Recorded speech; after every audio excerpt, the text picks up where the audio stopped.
De Kuiper Original Bluesberry Schnapps. They didn't steal this from anybody. It is the original. And it is Bluesberry. That's what I was going to ask. Why is it blues? Is it going to make me sad?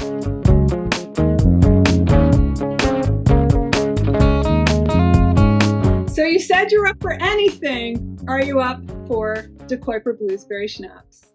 I subscribe to the Hemingway method of operating my life, which is to say, always do sober what you promised while drunk. People don't know the second half of that statement is that'll teach you to keep your damn mouth shut, which I've yet to learn. So yeah, I said I'm up for anything. I'm up for anything. Let's go. All right. Well, hello and welcome to My Tiny Bottles, the project where I'm exploring my grandmother's legacy of miniature liquor bottles, one tiny bottle at a time. And I'm back with Sother to taste De Kuiper Original Bluesberry Schnapps. They didn't steal this from anybody. It is the original. And it is Bluesberry. That's what I was going to ask. Why is it blues? Is it going to make me sad? It is going to make you sad. It's because their advertising campaign was about the birth of the blues. Okay. They had a whole advertising campaign in the 80s and 90s where it was like De Kuiper puns, basically. So everything was just something. And so this was the birth of the blues. And I really had hoped that it was like a tie-in to the Blues Brothers movie, but the timing doesn't work out. Didn't come out at the right time. Yeah, it's not. It's also not really in concert with the timing of blues. No, not at all.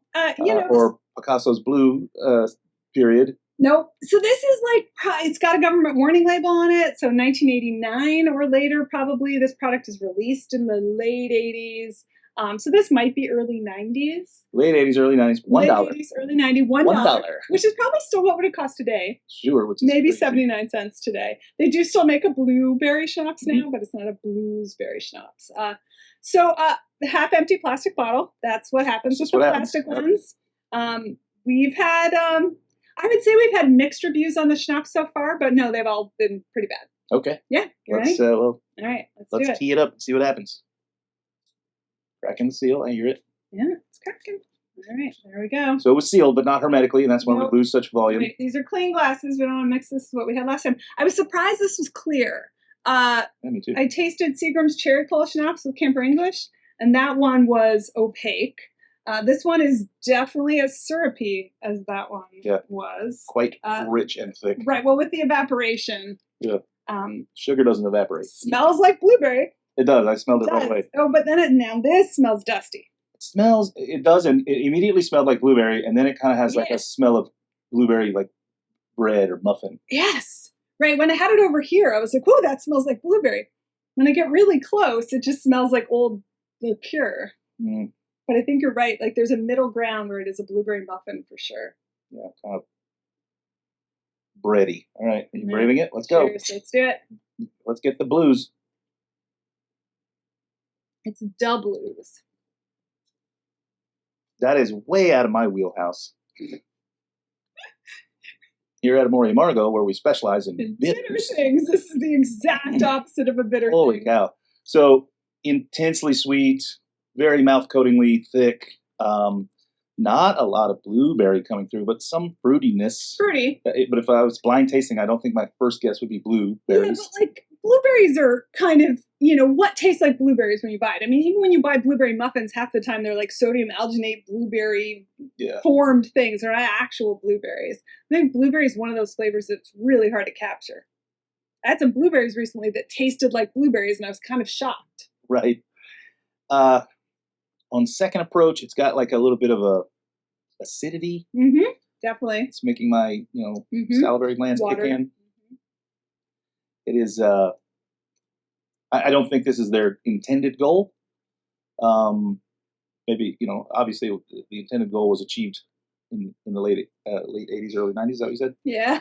But it has slipped away. It has slipped to the surly bonds of earth. I don't actually know. Like, do we think it tasted better then, or did people just have lower standards? Well, again, because of evaporation and sort of decay. Because what happens often, I don't know if you're going to discover in your journey any Amari in your box. I really hope so. I'd be happy to see them, but I'll give you my kind of upfront opinion now. Old Amari, they suck. Yeah. They're meant to be drank as they are, and the age that gets put on them, if they get neglected or forgotten, what happens is the any sweetener that's in there, which they all have a sweetener, any sweetener, kind of just like this one, it sort of falls away though. Oh, interesting. And the thing that stands forward are all the bittering agents. So suddenly you've got this thing that's far out of balance. I always liken it to like there's particulate matter that still remains in all Amari. We can't filter them clean enough, right? So that's still being extracted. So it's like leaving the tea bag for days in your cup. It's going to be quite extracted. I tasted Now this process happens very slowly. So if you find a bottle of Chinar from 10 years ago, it's probably going to be pretty good.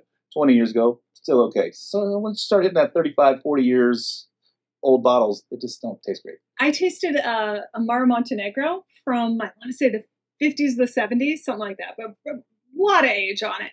And it was really interesting because it was like a different flower. It was intensely floral, but I was going to say like the modern one smelled like lavender and the original one smelled like rose. It was something like that. I can't remember the difference, but it was very floral, but an entirely different flower, which I thought was really interesting.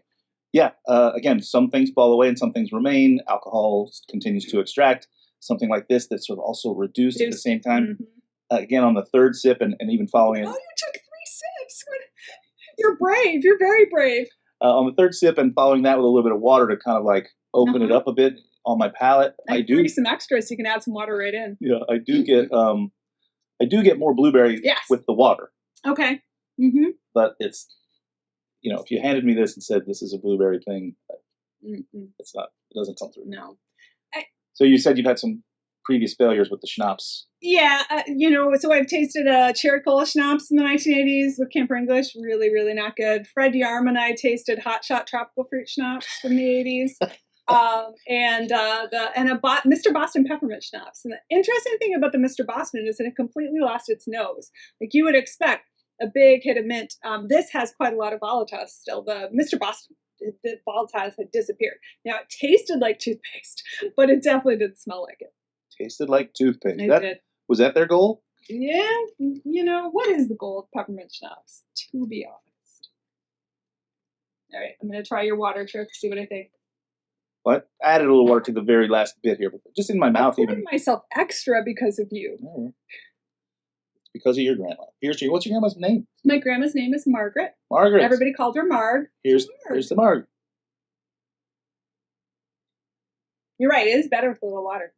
Right, because we're linking it back out to where it was supposed to be. Right, so the sweetness drops. The sugars are extending. We add a little vodka to it or something like that, right? That would probably actually get us closer. Yeah. You probably have no vodka in this bar. That would be ridiculous. Wouldn't be ridiculous. That wouldn't fit. I love vodka. People think I don't because I don't have it at the bar, but I always have a bottle in my freezer because I just drink it, right? I think that Ueda-san, famous Japanese bartender, he said, vodka is a celebration of the mixer. Yeah. And for me, the mixer is food. I want rocket cold vodka that I do not dilute right out of my freezer with some salty potato chips, some sour cream onion dip, some caviar, some foie gras, something rich and fatty, oysters, something lean and briny, So like I want rocket cold vodka on its own. So I just don't mix with it, so I don't have it at the bar. Totally fair. Well, thank you for taking one for the team. Sure. Happy to do it. And again, I know you're exploring the box as you go. If you come across anything that you think I might be interested in, I'd be happy to do it again. But again, if you're in town and you're doing these again and you just have, I'll take what no one else takes. I would love to have you on again. So Thank you so much. Tell people where they can find you. I am Creative Drunk on all social media platforms. I also have a podcast called The Speakeasy on Heritage Radio Network. And I wrote a book. It's called I'm Just Here for the Drinks. You can check that out as well. So yeah, come follow me. All right. And you can find me at mytinybottles.com as well as at mytinybottles on all your social media. Check out the website for lots of pictures, podcasts if you like to listen to your content instead of watching it, or you can find me on YouTube as well. So thanks. Cheers. Cheers to Marg. Cheers to Marg.